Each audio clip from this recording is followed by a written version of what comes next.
Welcome to the Today Show Toronto. I'm your host, Jay Stoyan, and you're in for a special presentation. When we come back, we're going to have on from the Ontario government, Minister Raymond Cho. Very exciting, dear to our heart as he is in charge of seniors and accessibility. He's going to come on and we're going to talk. We're going to pose some questions to him. We're going to see how he's doing, see how his office is doing, see what's going on in the future. It's going to be a very exciting interview. I really want to thank Mr. Cho and his office for taking the time on coming on the Disability Channel. So stay tuned and we'll be right back with the minister.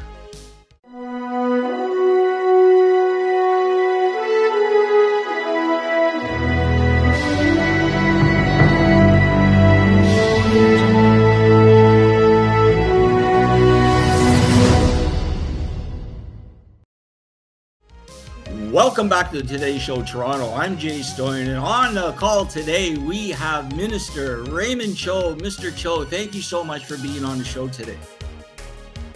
Thank you. Thank you so much for inviting me to your important channel. This is very exciting, sir. Very exciting. As like I said, your department is very dear to our heart, and we love what you're doing. As we have such a kind and good relationship with your office, all the way back to 2018, 2019, regarding our employment programs for persons with disabilities. So, I really want to thank you, sir. Really want to thank you. Okay.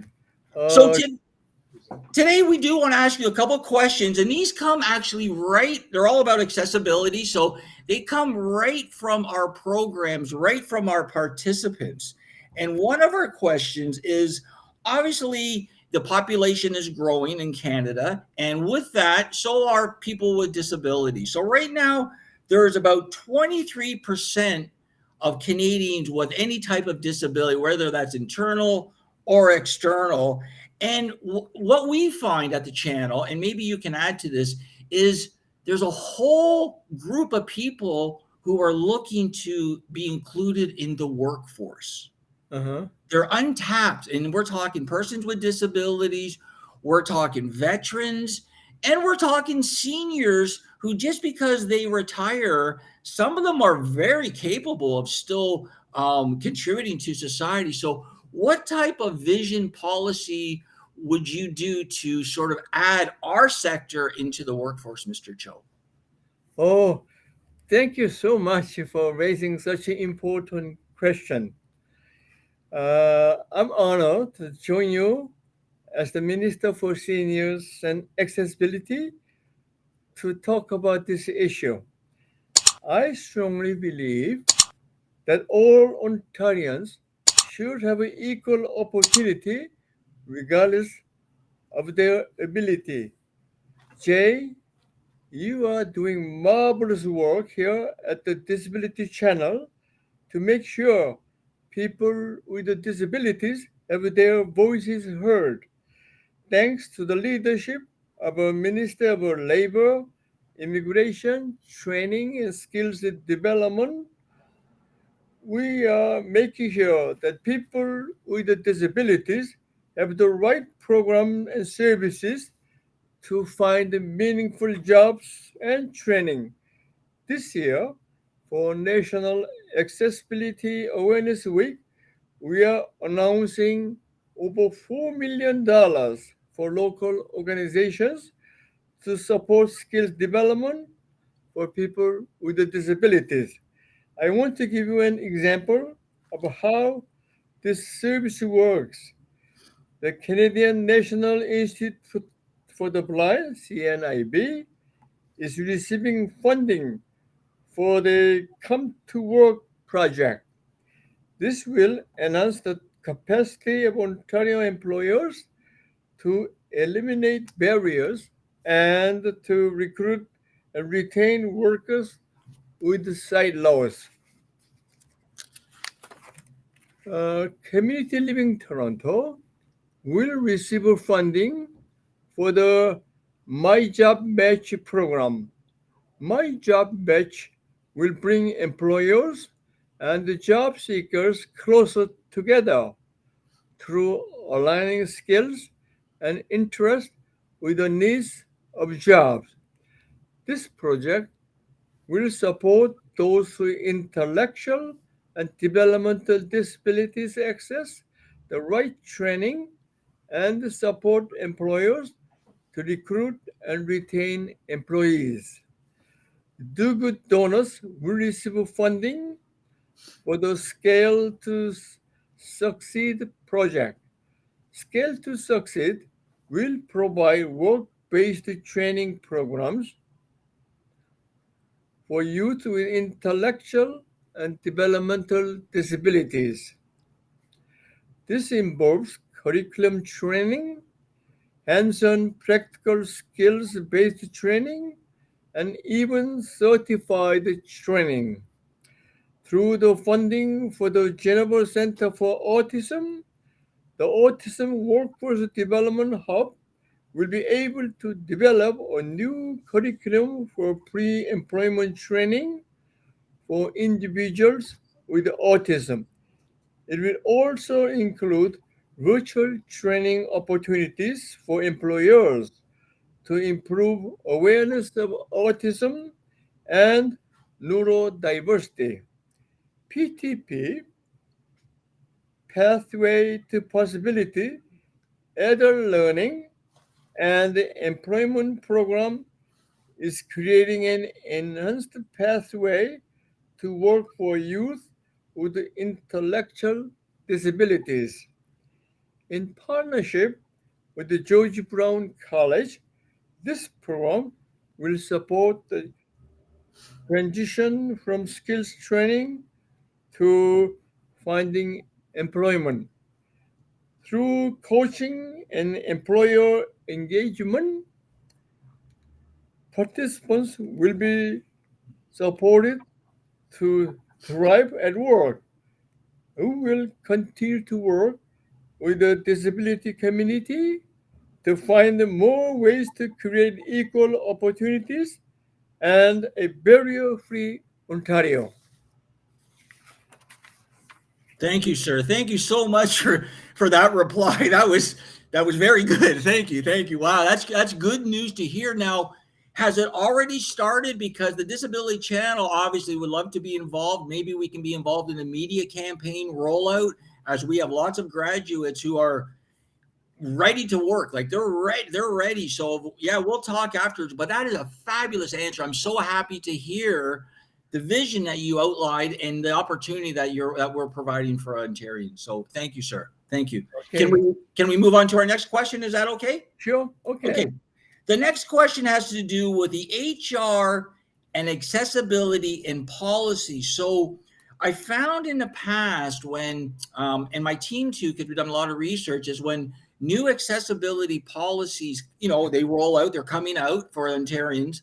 A lot of times the people on the board, they're not disabled. And I'll give you an example. So I'm at Witchwood Barnes Artscape Toronto. Beautiful facility. Mhm. They upgraded their accessibility. So the washroom has an accessible door and it has a button.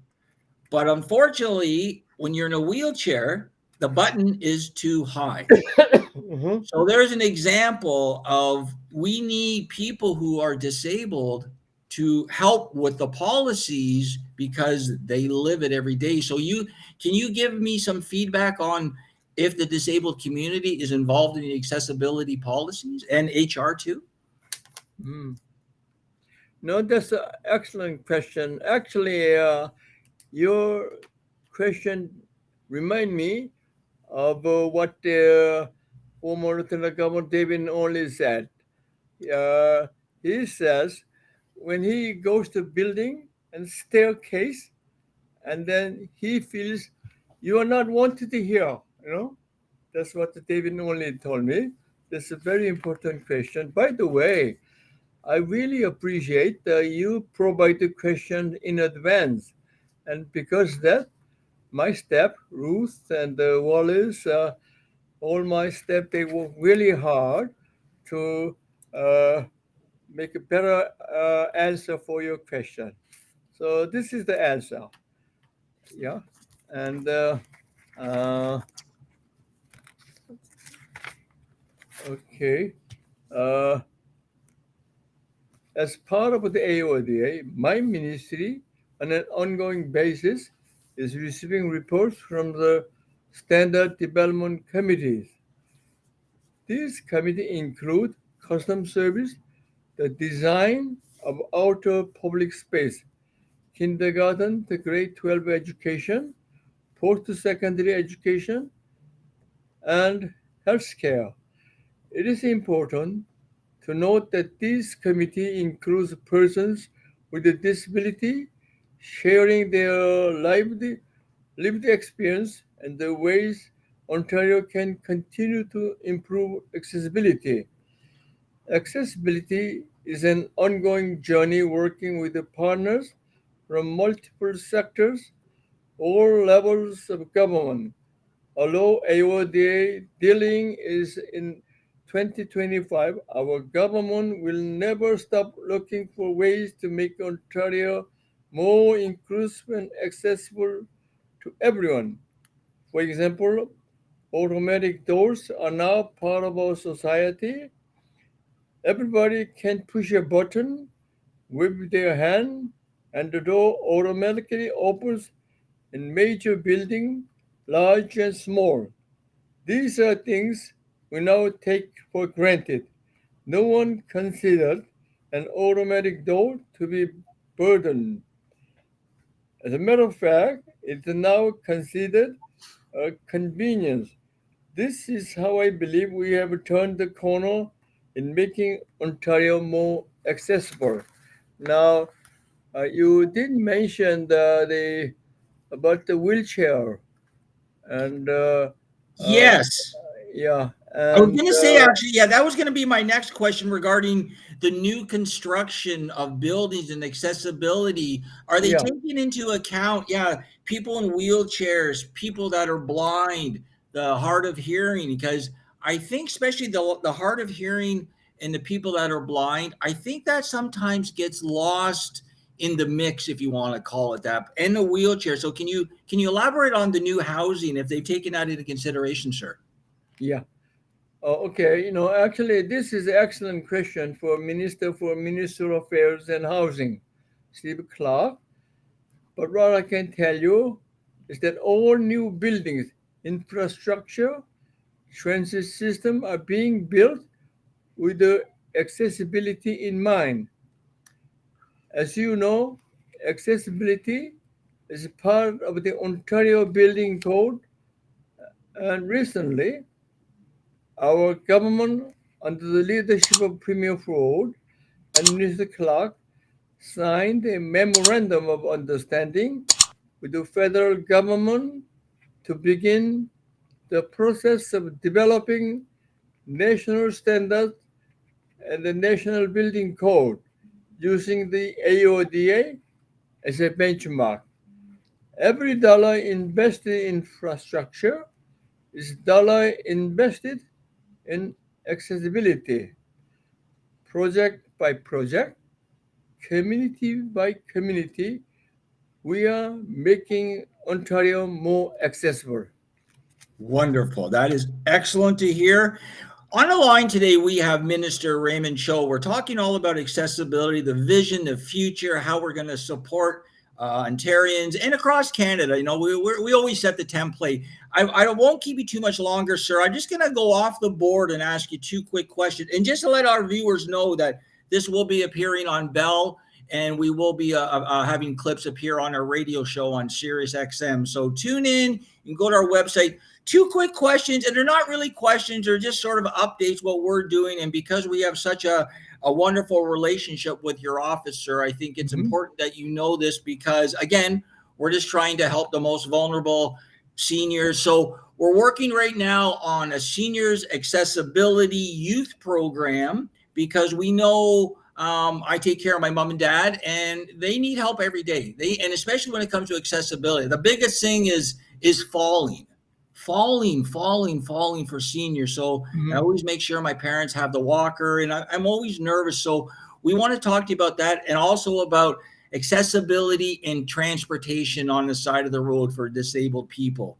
People Mhm. don't think about that, but when you break down, your car breaks down and you're disabled, CAA is not equipped to take you. So we would really love to sort of move forward with those projects with your office. And anything else we can do for you, sir. We think you're doing a wonderful job. We love your staff. Mm-hmm. You got a great staff. I Yes, thank you, yeah, Braden. I'm lucky. I have a great staff, Yeah, and they work hard. They have no choice because I work hard. that's right. That's right. Yeah. Is there anything else we should know on your end, sir, before we let you go? Can they go to your, platform, your website? What should we know? What can we share? Okay. By the way, before trying to answer your question, I was in Vienna last Christmas. My brother-in-law, he was working in United Nations head office there. I was in Vienna, and I was totally impressed. Everything so accessible. Streetcars and the people on wheelchair, they go into streetcar, and the elevator come to street level. People on wheelchair go to elevator, go to subway. Wow. Everything's so accessible, whether it's a Wow. restaurant, the whole city is accessible. I was so impressed.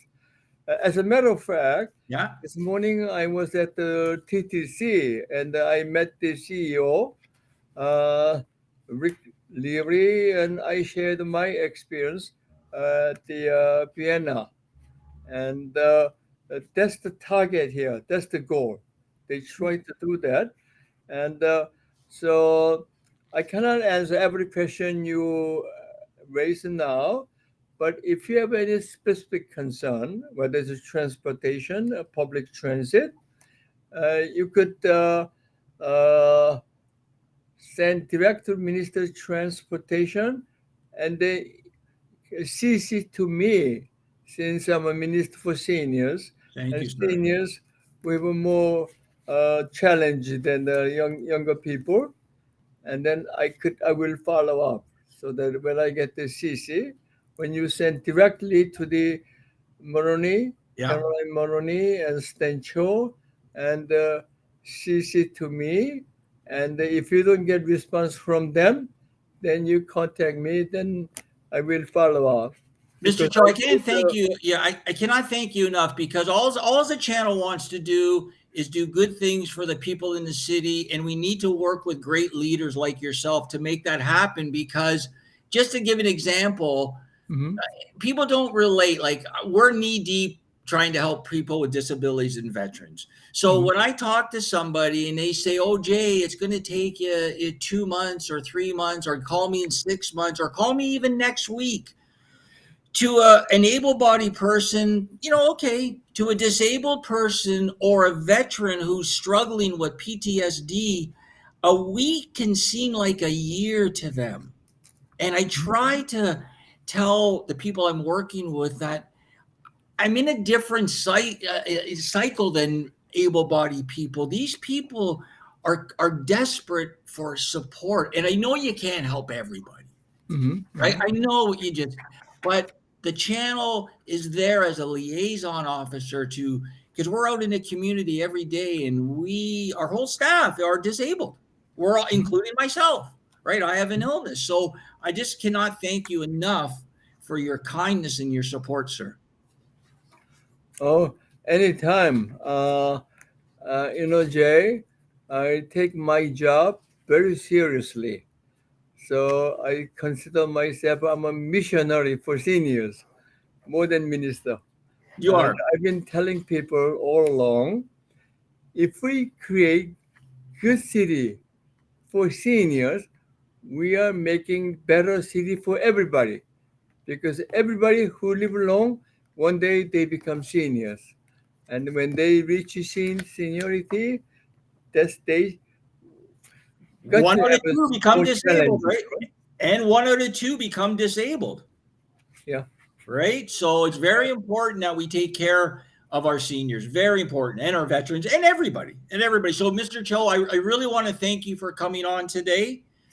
We will send you the link. So we're going to edit this, and we'll send you the link, and you guys can hopefully share it. And together we can help more and more people. And I will follow up regarding the senior project and the accessibility. Yeah, please do. Yeah. Thank you, sir. I really appreciate your time. What we're going to do is we're going to take a quick break. I'm going to come back and wrap the show. So, Mr. Cho, again, thank you so much for your time, and thank you for appearing on the Disability Channel today. Okay. Thank you. Sir. Stay tuned, and we'll be right back. I'm going to wrap the show.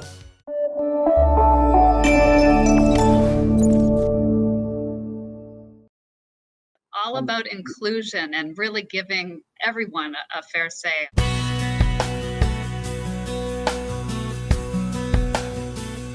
Welcome to the Today Show. This is our flagship show. I am Unstoppable Tracy. I am Zach Damon. It is a pleasure to be here. I am excited. What is up? We have a great show today. Jay Stoyan here for the Disability Channel, the world's only inclusive channel for and by persons with disabilities. Get ready to be inspired, everyone. We have people watching from all over the world, but also all over Ontario. We also take a concerted attention in the veterans community. In moments of stress and trauma, we can get a hold of ourselves. To help make a difference for people with disabilities, to show people how to love themselves or their disability. I appreciate it. I appreciate you guys having me, giving this platform for myself and other people with disabilities. Thank you so much, folks, for joining us for this episode of the Disability Channel Detroit.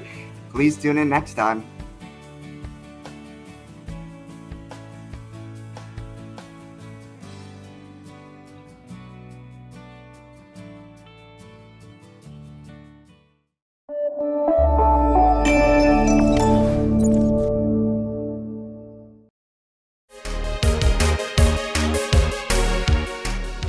Welcome back to the Today Show Toronto. What a show. We're very happy, very excited, very honored. We had on Minister Raymond Cho. We talked all about new accessibility policies, what's going to be implemented, the vision.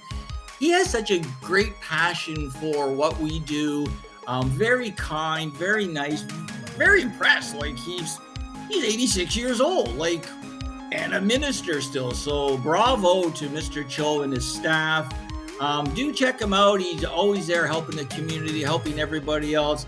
Again, you're watching the Today Show Toronto. I'm Jay Stoyan. We'll see you next time.